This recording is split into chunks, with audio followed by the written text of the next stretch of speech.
The courtroom air was thick with the scent of stale coffee and betrayal. Emir Vance, the wife, sat rigid, clutching a manila folder like a shield. Opposite her, the man she once loved, attorney Ricky Vance, smirked, his hand resting familiarly on the knee of the woman who destroyed their marriage, Serafina Hayes. When the judge mentioned alimony, Serafina let out a loud, mocking laugh, a sound that sliced through the silence. Ricky just shrugged. They thought they had won. They thought Amaya was a fool, but they hadn't accounted for the small, innocuous USB drive tucked deep inside that folder. In the next stunning moments, that laugh would turn into a gut-wrenching sob, as the cold, hard truth of their private lives was broadcast for the world, and the judge to see. The mahogany bar separating the spectators from the legal players felt less like a boundary and more like a battle line.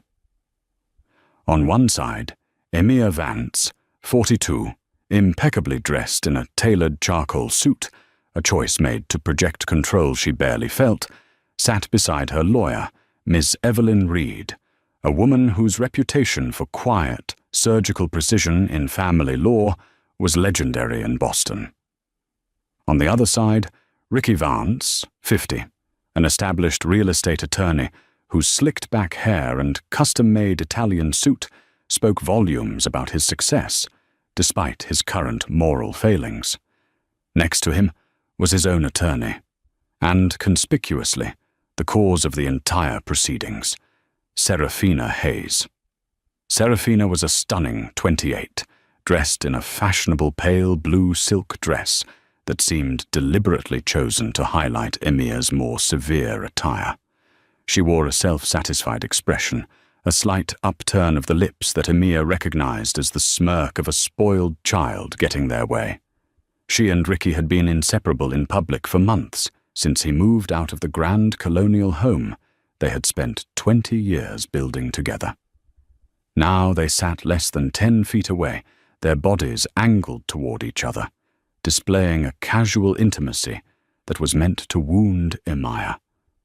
And it did. The proceedings were already a disaster for Amaya, at least from a financial standpoint. Ricky, being a savvy lawyer himself, had systematically and legally shielded most of his significant assets: the partnership stake in the firm of Preston, Vance and Associates, the stock portfolio, the Cayman Island Trust. He was arguing for a minimal spousal support package, claiming Emir had ample opportunity to restart her career after their children, Jack and Clara, had grown, a career she had willingly set aside for his professional ascent and their family life. Mrs. Vance, Ricky's attorney, Mr. Douglas Finch, droned, his voice utterly devoid of emotion. "You have confirmed that you have not been actively employed for a continuous period of 18 years. While we acknowledge your significant contribution to the household, Mr. Vance has proposed a generous 2-year rehabilitative alimony package, structured on a declining scale, which should be more than sufficient to allow you to re-enter the workforce." Emir's hand tightened around the manila folder. "Generous," she whispered, the word laced with acid. Miss Reed leaned in. "Emir, don't take the bait. Let me handle this." Ricky, however, couldn't resist. He leaned toward Serafina, his voice a stage whisper, audible in the near silence of the courtroom. "Generous is an understatement, darling. She'll have to give up the West Elm and get an actual job." Serafina let out a short, sharp burst of laughter, a sound that Emir would forever associate with the complete and utter dismissal of her 20 years of sacrifice. It was this sound, the mistress's laugh, that broke the last thread of Emir's composure. Judge Alistair Croft, a man whose face was a map of judicial fatigue, banged his gavel softly. "Mr. Vance, I must ask you to keep your comments to yourself. We are in a court of law, not a tea party." "Apologies, Your Honor," Ricky said, his expression instantly contrite. but his eyes, when they flashed to Emiya, held a defiant smugness. Ms. Reed rose, her posture demanding attention. "Your Honor, my client's 18 years were spent managing Mr. Vance's entire domestic and social life, essentially serving as his unpaid chief of staff, which was instrumental to the growth of his career and his firm's reputation. Moreover, the proposed agreement is based on Mr. Vance's declared income, which we believe to be significantly understated. We have evidence, circumstantial but compelling, that Mr. Vance has been diverting funds from his personal accounts into a third-party account under the guise of consulting fees to lower his taxable income." Finch scoffed. "Objection, Your Honor. Wild speculation. Mrs. Vance has no financial training, and her claims are baseless." "Sustained," Judge Croft ruled. "Ms. Reed, unless you have irrefutable proof of financial malfeasance, we must proceed with the declared financial statements." It was the moment. The defeat was palpable. Emiya felt her chest constrict. She knew Ricky was hiding money. She knew he and Serafina were already living a luxurious life, funded by his secret accounts. She felt the despair of being outmaneuvered by the very man she had dedicated her life to building up. Ricky caught her eye then, a triumphant gleam in his gaze. He mouthed two silent, devastating words. "It's over." Emiya looked down at the manila folder. Inside, beneath the neatly typed notes, was the simple, metallic glint of a USB drive, a secret gift from her tech-savvy son, Jack, who hated his father for what he had done to his mother. Jack had given her the means. It was up to her to use it. She pushed the folder across the table toward Ms. Reed, pointing discreetly at the small drive. Ms. Reed, ever perceptive, raised an eyebrow, a silent question. Emiya gave a tiny, almost imperceptible nod. Ms. Reed hesitated for a fraction of a second, then picked up the drive, her fingers brushing the cold metal. She handed it to the bailiff. "Your Honor," Ms. Reed announced, her voice suddenly commanding the entire room, "we have just obtained what we believe is the irrefutable proof you requested, not just of the financial deception, but of the entire, calculated conspiracy to defraud my client. We respectfully request permission to enter this footage into evidence and play a brief, relevant portion now." A hush fell over the room. Ricky and Serafina exchanged a look of bewildered annoyance. Finch leapt to his feet. "Your Honor, we object. This is harassment. We have not had time to review this evidence. It could be anything. Doctored video. An invasion of privacy. This is merely a tactic to delay the inevitable settlement." "On what grounds was this footage obtained, Ms. Reed?" Judge Croft asked, his gaze sharp. "On the grounds of suspicion of financial fraud relating to community property, Your Honor," Ms. Reed replied smoothly. "We believe it illustrates the nature of the relationship and, critically, confirms the financial shell game Mr. Vance has been operating." Judge Croft pondered for a long, agonizing moment. He was sick of this case, sick of the pettiness, but something in Ms. Reed's assured tone and the look of sudden, genuine panic that crossed Ricky's face intrigued him.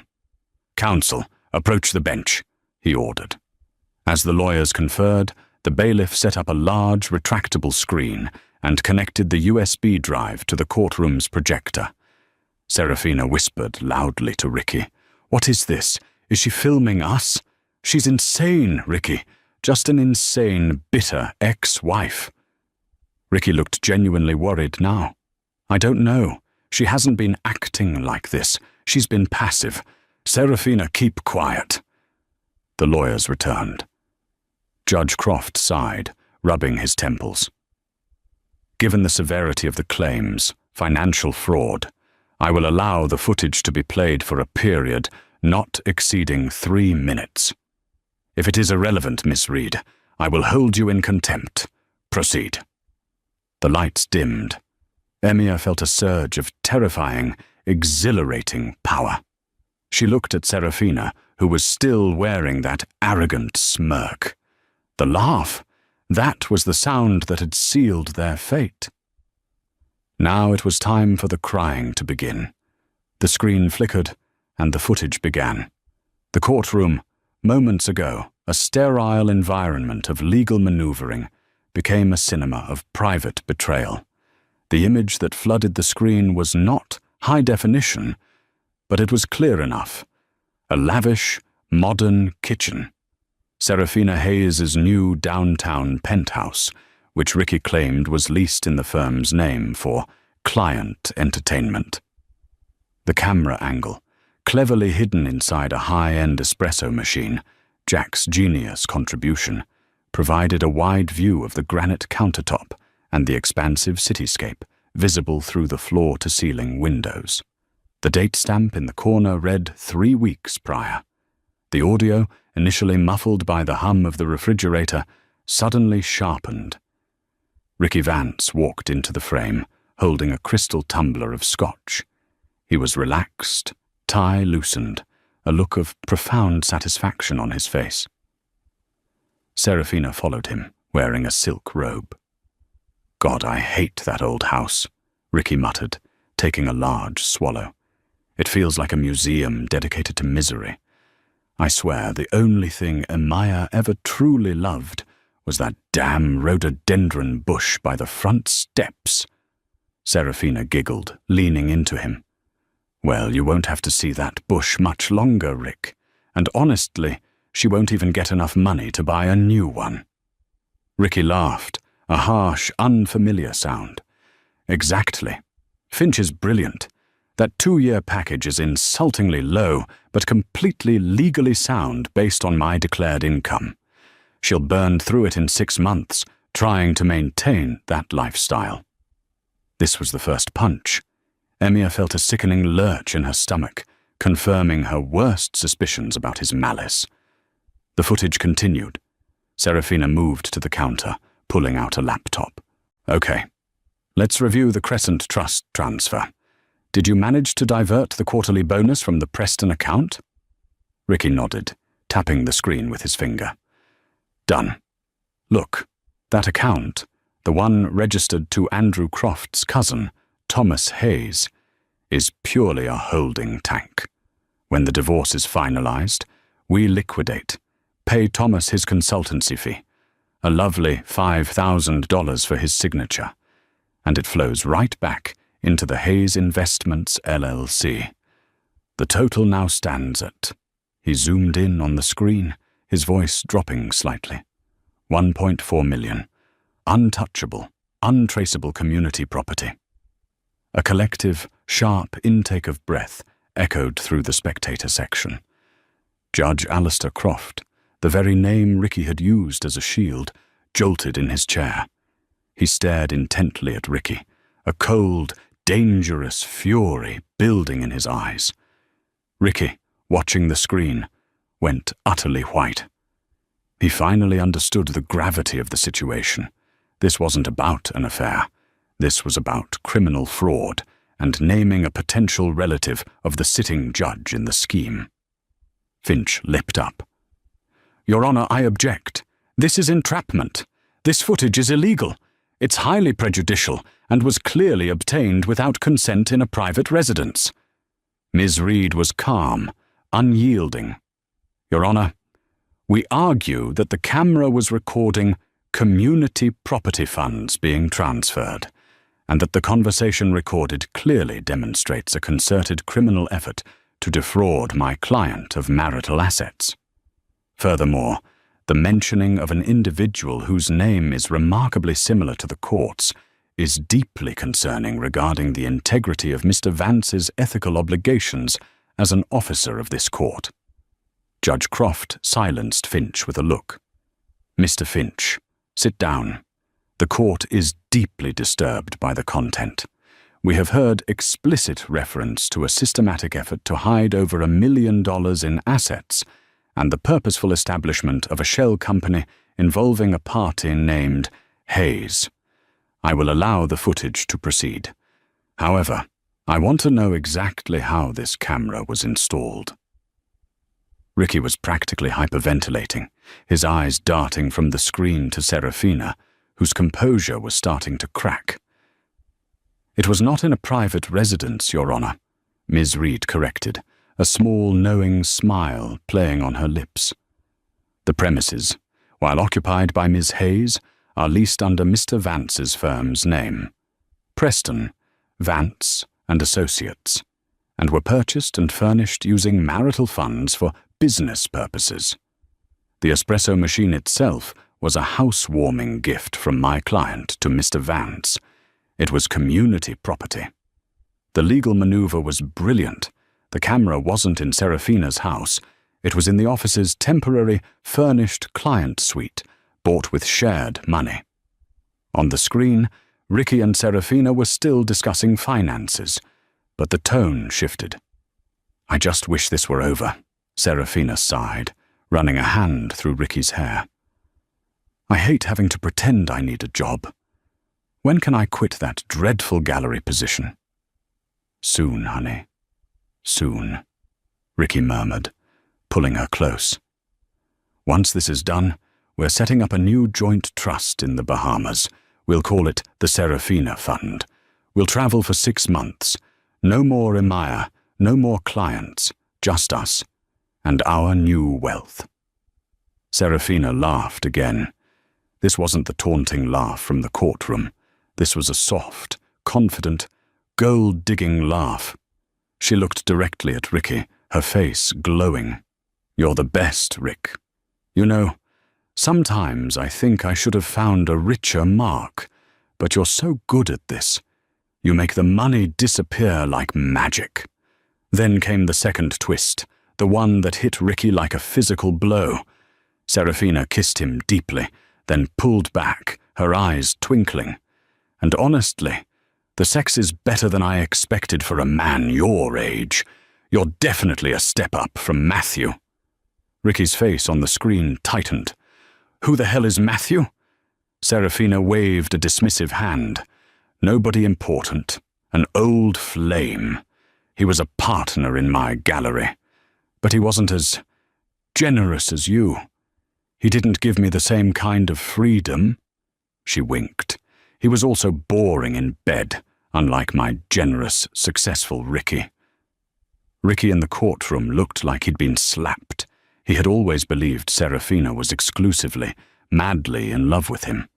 He had tolerated her arrogance, her extravagance, and her mocking of Emir, because he believed she saw him as the ultimate prize. Now he was just a step up from someone named Matthew. He was simply the better Mark. The camera footage then captured Serafina walking toward the bedroom, singing softly to herself. As she passed a window, she stopped, seemingly addressing her reflection, but the microphone picked up her clear, casual voice. "Just a few more weeks of pretending to be in love. Then it's yachts and zero tax status. Sorry, Emir. You should have been less trusting." She made a face, a grotesque grimace of false sincerity, and then walked out of sight. The footage ended. The lights came up slowly. The silence was profound, suffocating. Ricky Vance was slumped in his chair, not merely defeated, but shattered. His betrayal of Emir was overshadowed by Serafina's calculated, transactional betrayal of him. He was not her hero, he was her mark, and she had just confirmed it to an entire courtroom. Emir was stone-faced. She felt no triumph, only a quiet, resolute sadness that confirmed she had truly wasted 2 decades on a man with no character. Serafina Hayes, however, was no longer laughing. Her face was contorted in horror. Her perfectly applied makeup streaked as tears started to fall, heavy and fast. The realization that her private, cruel words, the casual admission of her mercenary intentions, had been broadcast to a judge who was likely related to the very person mentioned in the financial fraud scheme, was too much. "Your Honor," Ms. Reed stated, cutting through the silence like a scalpel. The footage proves not only calculated financial fraud amounting to over $1 million, but also establishes the clear intent to deceive, which may constitute undue influence on Mr. Vance. We move to freeze all assets immediately, pending a full forensic accounting audit of Preston, Vance and Associates, and we submit a formal complaint to the State Bar for Ricky Vance's professional misconduct. Judge Croft, still staring at the disbelieving Ricky, finally spoke, his voice ice-cold. "Mr. Finch, your client may have just committed financial malfeasance in front of this court. I am ordering an immediate independent audit. The assets mentioned, all accounts related to the Crescent Trust, Hayes Investments LLC, and the firm's operating capital, are frozen. As for Ms. Hayes," he looked directly at the sobbing mistress, "your connection to this fraud will be investigated. This court is recessed until tomorrow morning. Mr. Vance, I advise you to obtain separate counsel for the inevitable State Bar inquiry and the potential criminal proceedings." Ricky didn't move. He just stared at the empty screen. The final image of Serafina's mocking face burned into his memory. The mistress's cruel, arrogant laugh in the courtroom was gone, replaced by the raw, desperate weeping of a woman whose lucrative scheme had collapsed in a single, devastating playback. The atmosphere in the courthouse hallway immediately following the recess was toxic, a swirling mix of whispered gossip, legal franticness, and sheer, unadulterated rage. Amaya and Miss Reed slipped away quickly through a side door, leaving the legal teams and the disgraced couple to navigate the fallout. Ricky Vance was in shock, his successful, ordered world having imploded in 3 minutes of grainy video. His lawyer, Douglas Finch, was arguing furiously with Judge Croft's clerk, trying desperately to understand the scope of the asset freeze. Serafina, still crying hysterically, clung to Ricky's arm, not out of affection, but out of fear. "Ricky, you have to fix this. They can't do this. That was private. You promised me everything was protected, that Emia was too stupid to find anything." Ricky finally found his voice, and it was a low, dangerous growl. He ripped his arm away from her grasp. "Stupid? She didn't find it, Serafina. Our son Jack found it. And you utter, narcissistic idiot. You were talking about other men. You were gloating about setting me up. You called me a mark in the most public way imaginable." Serafina's tears instantly dried, replaced by defensive fury. "Oh, so that's what this is about? My honesty? You just found out you weren't the only one. Grow up, Ricky. I told you exactly what I was, a trophy, and trophies get paid. You were funding my life, and I was giving you the illusion of youth and excitement. Don't pretend this was a great love story. You're still married to that grey mouse, Emia, who you financially destroyed." "I was building a life with you," Ricky roared, heedless of the few remaining people watching. "No, Ricky," Serafina sneered, stepping back. "You were buying a fantasy, and you were so blinded by your own ego, and by how easy it was to manipulate your finances, that you didn't notice the actual snake in your bed. I played you, Ricky, just like you played Emia. The difference is, I got caught a little early. But you're going to lose your law license, your firm, and half of what you tried to hide." "Because of me!" Finch rushed over, pulling Ricky away. "Ricky, stop! You need to walk away right now. You cannot be seen arguing with the co-conspirator in a potential fraud case.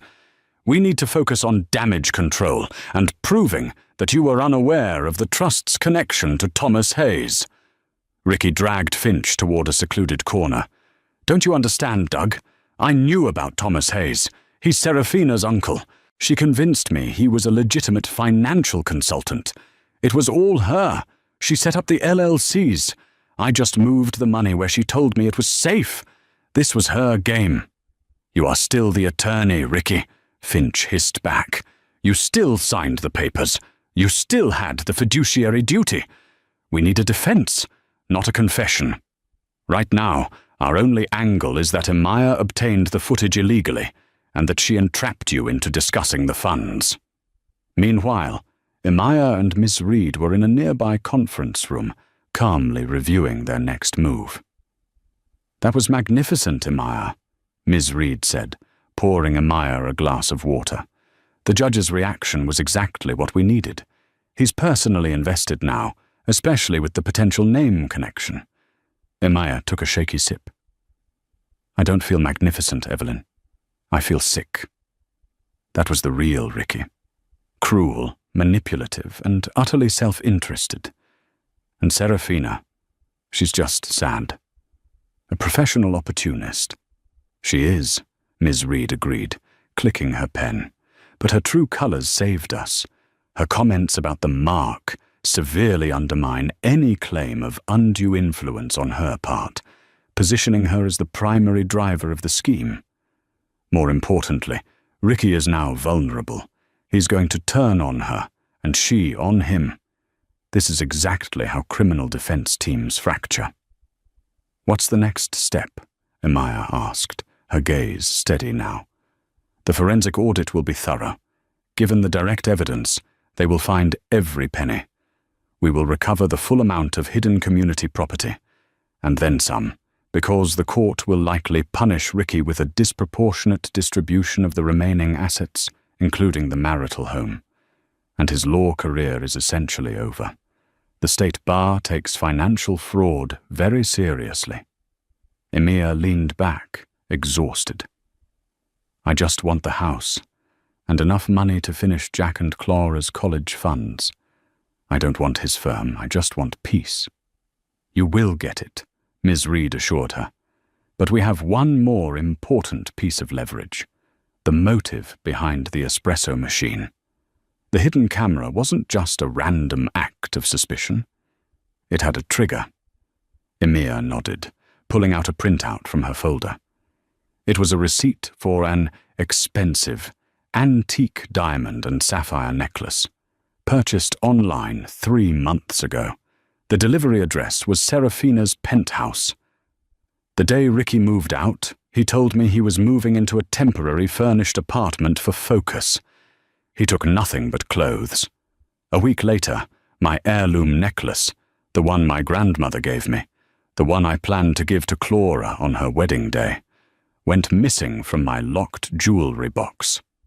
Ricky claimed he knew nothing.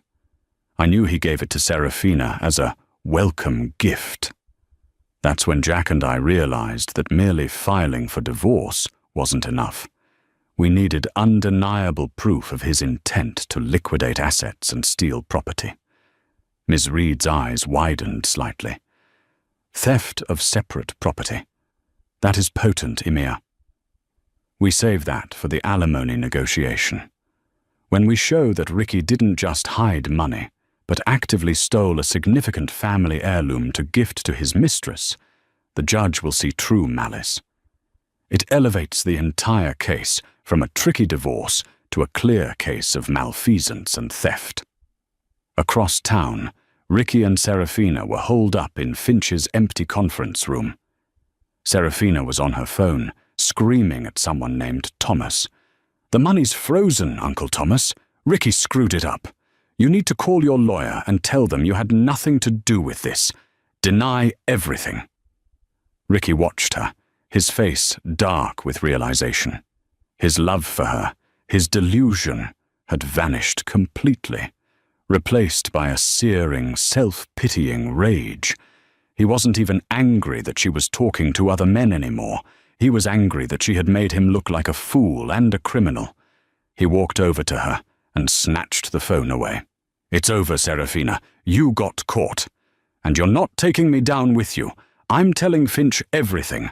About your uncle, about the LLCs, about how you engineered the transfers. I will cooperate with the audit. I will plead to a lesser civil penalty, and I will implicate you fully. You're disposable. My 20-year career is not." Serafina looked up at him, her eyes wide with genuine terror this time. You wouldn't. Ricky, think about what we had. What we had was a financial transaction, as you so eloquently put it for the court to hear. He spat. The only thing I'm thinking about is saving my own hide. You laughed at my wife. Now watch me weep over the loss of my law license, because you taught me one thing. Always choose yourself first. He threw the phone onto the plush carpet. The sound of the plastic cracking was definitive. The brief, passionate, destructive affair was officially over, ending not with a whimper, but with the sound of a lawyer throwing his mistress under the bus to save his own career. The next 2 weeks were agonizing for Ricky and Amaya, albeit for vastly different reasons. For Amaya, it was the quiet relief of watching justice unfold. For Ricky, it was the slow, brutal dismantling of his entire professional life. The court-ordered forensic audit team, led by the stern, silver-haired Mr. Elias Thorne, descended upon the offices of Preston, Vance and Associates. The direct evidence from the camera footage, specifically the names of the shell companies and the dates of the transfers, gave Thorne's team a surgical precision. They didn't need to hunt for months. They needed only to follow the digital breadcrumbs Ricky and Serafina had so carelessly discussed. The results, delivered in a thick, bound report to Judge Croft, were damning. The total amount of hidden marital assets funneled through the Hayes Investments LLC and the Crescent Trust was confirmed to be $1.4 million. But the audit uncovered something far more extensive, a pattern of similar, smaller diversions dating back almost 5 years, long before Serafina Hayes entered the picture. Ricky had systematically been skimming small percentages of large client settlements, routing them through a complex web of accounts ostensibly set up for offshore tax planning, but which ultimately fed his personal, undisclosed fund. The total hidden wealth reached nearly $2 million. When the audit report was formally entered into the court record, Ricky's partner, Mr. Wallace Preston, a man who had trusted Ricky implicitly for 2 decades, issued an immediate public statement. The firm of Preston, Vance and Associates has been severely betrayed by Ricky Vance. His actions were unilateral, criminal, and in egregious breach of professional and ethical duty. We are taking immediate steps to dissolve his partnership, remove his name from the firm, and will be cooperating fully with the State Bar and any criminal investigations. Ricky Vance was no longer an attorney. He was a pariah. Emir and Ms. Reed met to discuss the audit's findings. Emir was overwhelmed by the scale of the deceit. 5 years, Evelyn, Emir whispered, looking at the summary sheet. He started this 4 years before he even met Serafina. She didn't teach him to be a cheat. She just gave him a bigger reason to be one. Precisely, Miss Reed confirmed. This changes the narrative. Serafina was not the origin of his corruption. She was merely the catalyst for the final, biggest fraud. Ricky Vance is a career financial predator. But this new information gives us immense leverage in the settlement phase. We can pursue not just the marital split of the $2 million, but punitive damages for his years of deceit. Emir nodded, but her gaze was drawn to a different page in the thick document, an expense report from 5 years ago.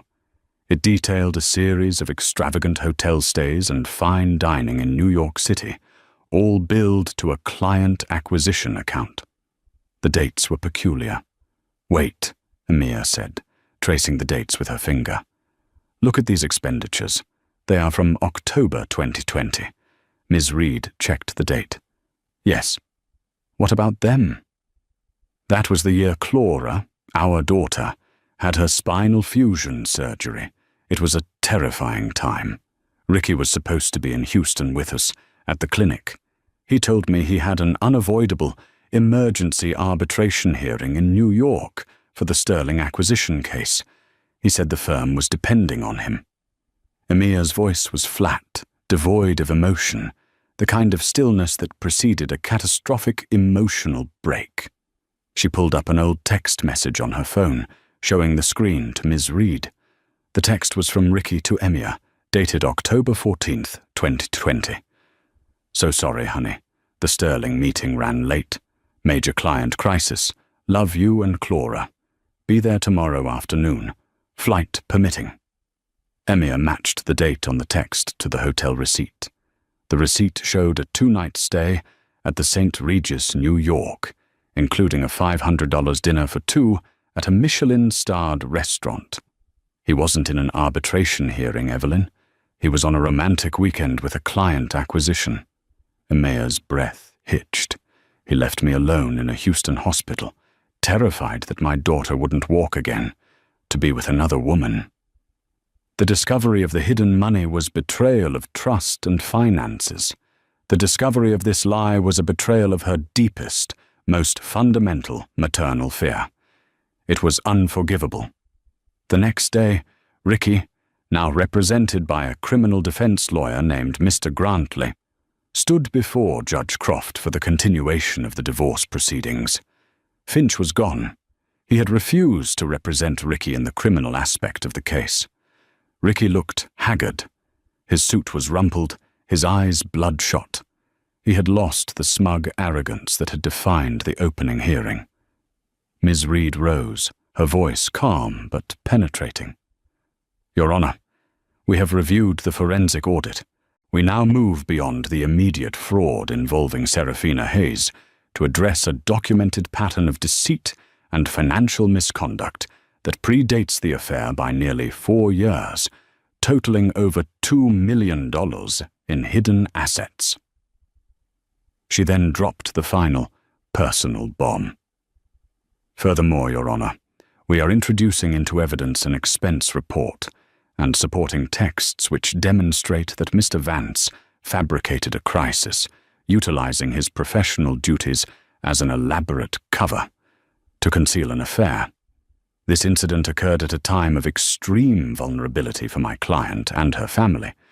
On the dates of October 14th and 15th, 2020, when Mr. Vance claimed to be in an essential emergency arbitration in New York, he was in fact on a luxurious holiday with an unnamed associate.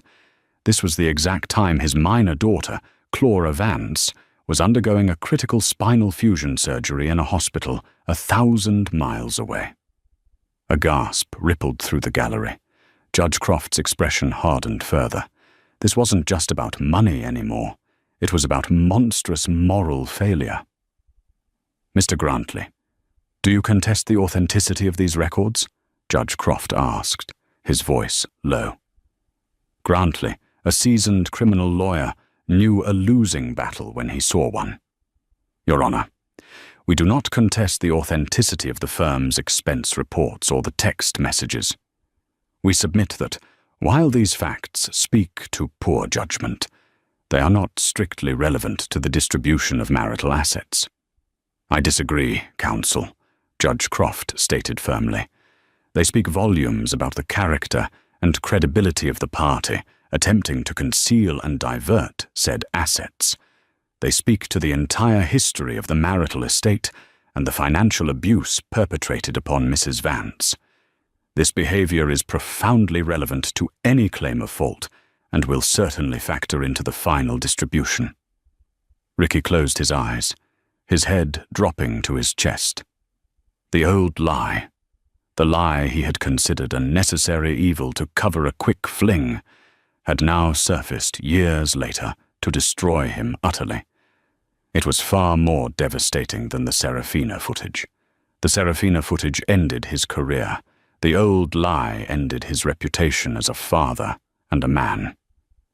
Emia watched him, and for the first time, the stone wall around her heart cracked. Not with sadness, but with a profound, final sense of clarity. The man she had loved had never existed. The atmosphere in the court for the next session was tense. The evidence of Ricky's systemic fraud and personal cruelty was now public record.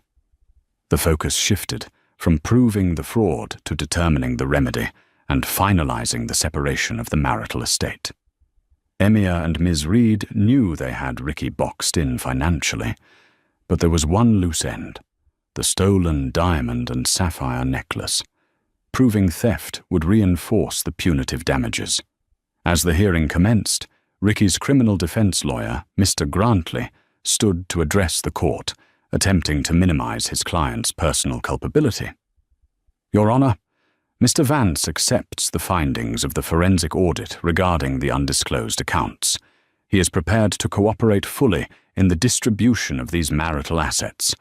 However, we contend that the immediate catalyst for the majority of the recent transfers was undue influence exerted by Ms. Serafina Hayes, who has since confessed to viewing Mr. Vance as a financial mark. Mr. Vance was manipulated. Miss Reed stood, a small, knowing smile on her face. The defense's attempt to paint Mr. Vance as a naive victim is contradicted by the 5 years of fraud that predated Ms. Hayes's involvement, Your Honor. Mr. Vance is no innocent, and since the defense wishes to discuss Ms. Hayes, the court should know that we are now prepared to address the matter of the separate property theft. She addressed Ricky directly. Mr. Vance, where is the antique diamond and sapphire necklace that belonged to your wife's grandmother? The one that disappeared from the marital home the week you moved out? Ricky shifted uncomfortably. He had anticipated this. I don't know anything about a necklace, Miss Reed. I haven't been in the house since I left. A woman in the gallery, a mature, elegantly dressed woman Emir vaguely recognized from Ricky's firm's social events, suddenly stood up. She was Mrs. Deborah Preston, the wife of Ricky's longtime partner, Wallace Preston. Judge Croft looked at her sharply. Ma'am, you must be silent in the gallery, or you will be asked to leave. Mrs. Preston held up a hand, addressing the judge with quiet authority. Your Honor, with respect, I believe I am a relevant witness in this matter. I request permission to offer testimony. Ms. Reed and Mr. Grantley exchanged shocked glances. Emir was baffled. Judge Croft, sensing the dramatic shift, agreed. Swear in the witness. Deborah Preston took the stand, her gaze unwavering as she looked at Ricky, who now looked truly terrified. He knew Deborah despised Serafina, but he couldn't imagine what she knew about the necklace. Mrs. Preston, Ms. Reed began, how are you familiar with Mr. Vance and Ms. Hayes? Ricky was my husband's partner. Serafina was introduced as a junior consultant to the firm last year. I met them both socially, Deborah stated clearly. Do you know anything about a diamond and sapphire necklace? Deborah nodded. Yes, I saw it. About 3 months ago, I was having lunch with Serafina at the Ritz. She was flaunting a stunning antique necklace, boasting that her sugar daddy, her words, not mine, had given it to her as a promise of their future together. Did she say who the sugar daddy was? She didn't have to. Ricky walked in 10 minutes later and joined us, kissing her on the cheek and commenting on how beautiful the necklace looked on her. Ms. Reed pressed her advantage. Did she mention the origin of the necklace? Deborah hesitated, then looked straight at Emir. Yes. She gloated about it, actually. She said, and I quote, "It belonged to his mousy little wife's grandmother. He said she'd never wear it again, and it would look far better on someone who appreciates true luxury. It was practically begging to be liberated." The air in the courtroom became frigid. Ricky had not just stolen the necklace, he had openly mocked Emir and her family legacy to his mistress, who then bragged about it to his partner's wife. But Deborah Preston wasn't finished. This was the final, deepest twist. And, Your Honor, I didn't just hear her bragging. I did something about it. She reached into her large designer handbag and placed a small velvet jewelry box on the witness stand. The night after that lunch, I called my husband, Wallace. I told him I knew Ricky was stealing from the firm and cheating on Emia, which Wallace already suspected, as Ricky's behavior had become erratic. Wallace told me to let it go, to stay out of it. But when I heard about the necklace, about how petty and cruel Ricky was being, I knew I had to act. Emia was a good woman, and Ricky was destroying her life. She opened the box. Inside, the large sapphire stones sparkled under the fluorescent lights. I went to Serafina's penthouse the next day, under the guise of inviting her to a charity luncheon.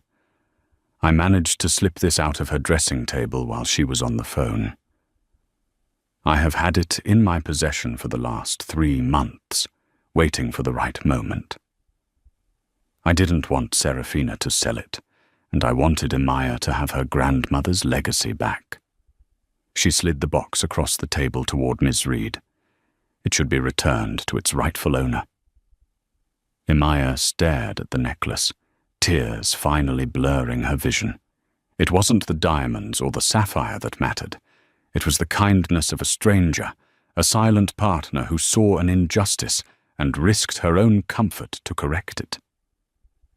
Deborah Preston had provided the final, undeniable proof of Ricky's malicious intent, not just in fraud, but in personal property theft, and she had done so out of a pure sense of moral duty. Ricky, beaten, his reputation utterly destroyed, looked at the necklace, then at Deborah, then finally, shamefully, at Emia. He had lost everything: his money, his career, his mistress, and now, publicly, his last shred of human dignity. Ms. Reed gently picked up the box. "Your Honor, the return of this stolen property, courtesy of the courageous testimony of Mrs. Preston, clearly establishes Mr. Vance's intent to deprive my client not only of community assets, but also of her separate, sentimental property. This crime demands the harshest civil penalty." Judge Croft didn't hesitate. He looked directly at Ricky. "Mr. Vance, you have not only defrauded your partner and your wife, but you have also demonstrated calculated, malicious contempt for your family's emotional and financial well-being. This court will ensure that Mrs. Vance is fully compensated." The matter of the necklace was resolved. Emia had her grandmother's jewelry back, a symbol of a legacy that Ricky had tried and failed to erase. The courtroom reconvened 2 days later, not for more testimony, but for Judge Andrew Croft to deliver his findings and final ruling on the divorce settlement and the disposition of the assets. The room was packed, the saga of the wealthy Boston attorney and the laughing mistress turned weeping co-conspirator having drawn significant media attention. Ricky Vance sat alone at the defense table, his criminal lawyer, Mr. Grantley, positioned slightly behind him, adopting a posture of resigned defeat. Serafina Hayes was conspicuously absent, having been advised by her own newly retained, separate counsel to avoid the courthouse entirely. Judge Croft, appearing more formal than ever, opened the session. He did not mince words. This case, Vance versus Vance, is unique not for the breakdown of the marriage, a common tragedy in this court, but for the calculated, systematic, and sustained financial abuse perpetrated by the respondent, Mr. Ricky Vance, upon the petitioner, Mrs. Emia Vance, and upon his professional partners. He spoke of the financial fraud first. The court accepts the findings of the independent forensic audit, confirming that Mr. Vance actively concealed over $2 million in marital assets over a period of 5 years, beginning well before the relationship with Ms. Serafina Hayes. The subsequent fraud involving Ms. Hayes was an escalation, not an aberration. This is clear and convincing evidence of financial malfeasance and willful dissipation of marital property. He then addressed the personal cruelty. The testimony regarding the stolen separate property, the antique sapphire necklace, and the testimony establishing Mr. Vance's callous fabrication of his whereabouts during his daughter's critical surgery on October 14, 2020, demonstrates a pattern of profound moral turpitude and calculated emotional abandonment. This behavior is unforgivable and is a direct attack on the petitioner's peace, security, and familial integrity. Ricky's face remained numb, but his jaw trembled. Judge Croft announced the financial distribution, a verdict that was designed to be both remedial and punitive. The hidden assets, $2,000. Due to the willful concealment and dissipation, the court awarded 100% of the recovered hidden assets to Mrs. Emia Vance. This was an unprecedented distribution, effectively punishing Ricky for the fraud by awarding the entire sum to the victim. The marital home, the primary residence, valued at $1.5 million, would be awarded solely to Mrs. Emia Vance. The court cited Ricky's use of the firm's funds and time to pursue his illicit relationship as a contributing factor to the marital breakdown, justifying the award of the home as part of the asset correction. Retirement and remaining accounts. The remaining legitimate marital retirement accounts and investments would be split 50-50 as standard. Total outcome: Emia Vance walked away with the family home, the full $2 million in recovered hidden assets, and half of the remaining liquid accounts, giving her not just financial security, but a substantial, well-deserved fortune. Judge Croft dismissed Ricky's initial proposal of a 2-year, declining rehabilitative alimony package. Given the petitioner's 18-year career sacrifice and the respondent's subsequent, deliberate, malicious attempts to financially cripple her, this court finds Mr. Vance entirely responsible for Mrs. Vance's current employment disadvantage.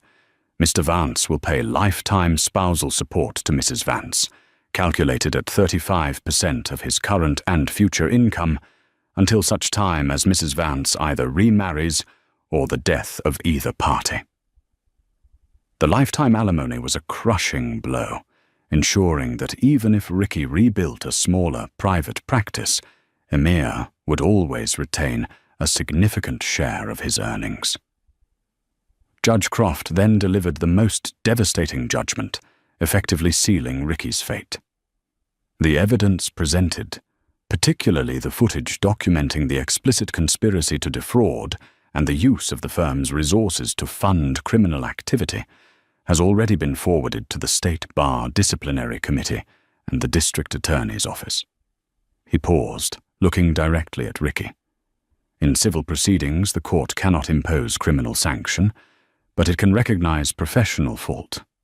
The court finds that Ricky Vance, having deliberately misused his professional expertise and position as an officer of the court for criminal financial gain, is unfit to practice law. The State Bar will make the final determination, but for the purposes of this dissolution, Mr. Vance's financial capacity will be assessed against a significant reduction in earning potential due to this imminent professional demise. The verdict was absolute. Ricky was financially ruined, stripped of the vast majority of his wealth, forced to pay lifetime alimony, and facing imminent disbarment and criminal charges. Later that day, Emia stood in her kitchen, the one Ricky had called a museum of misery, sipping tea with Ms. Reed. "It's over," Emia said, the finality of the statement sinking in. "It is," Ms. Reed agreed, "and justice was served. You are secure, Emia. You have the house, the money, and your name is cleared of the implied madness Ricky tried to paint you with." They discussed the fate of the others. Ricky Vance. He was cooperating with the DA's office in hopes of avoiding jail time, likely facing severe probation, massive financial penalties, and certain disbarment. He was last seen moving into a small, rented apartment, abandoned by his former life and career. Serafina Hayes. She had been forced to liquidate all assets Ricky had given her, and she was under investigation for her role in the financial fraud. Her uncle, Thomas Hayes, was also implicated. The gold-digging fantasy had crumbled, leaving her facing not luxury, but significant legal debt and the loss of her social standing. The laugh had indeed turned into a permanent, crushing financial woe. Deborah Preston. She was hailed by the media as a moral hero and earned the deep respect of Emir, who promised to maintain a lifelong friendship with her silent partner. Emir looked at the mahogany jewelry box on the counter, containing the retrieved sapphire necklace. She hadn't just gotten her money back. She had reclaimed her dignity and self-respect. The laughter of the mistress, once a symbol of her humiliation, had become the trigger for the truth that ultimately saved her. A year passed. The storm of the divorce, the audit, and the criminal proceedings had finally subsided, leaving behind a profound stillness in Emir Vance's life. The family home, once a prison of Ricky's ambition and Emir's deferred dreams, was now her sanctuary. Ricky Vance was disbarred 6 months after Judge Croft's ruling. He received a 1-year suspended sentence, massive fines, and extensive probation in exchange for fully cooperating with the investigation into Serafina Hayes and her uncle's shell companies. He had lost the firm, the prestige, and the respect of the entire Boston legal community. The once slick attorney was now working as a paralegal for a discount legal services firm. His income, a fraction of his former glory, guaranteeing Emir's lifetime alimony payments, remained a constant, humiliating reminder of his fall. Serafina Hayes was less fortunate. Due to the explicit nature of the taped conversation and her role in establishing the financial shell game, she was prosecuted for conspiracy and was currently serving a short prison sentence. Her laughter had indeed cost her everything, replaced by the grim reality of a jumpsuit and a criminal record. Emir, however, was thriving. The financial windfall, the house, the $2 million and the secure alimony removed all financial anxiety, allowing her to pursue the life she had postponed. She had reconnected with her passion for landscape design. She didn't need the income, but she needed the purpose. She converted Ricky's unused, overly large home office into a bright, airy studio, opening her own small, boutique design firm, Vance Gardens.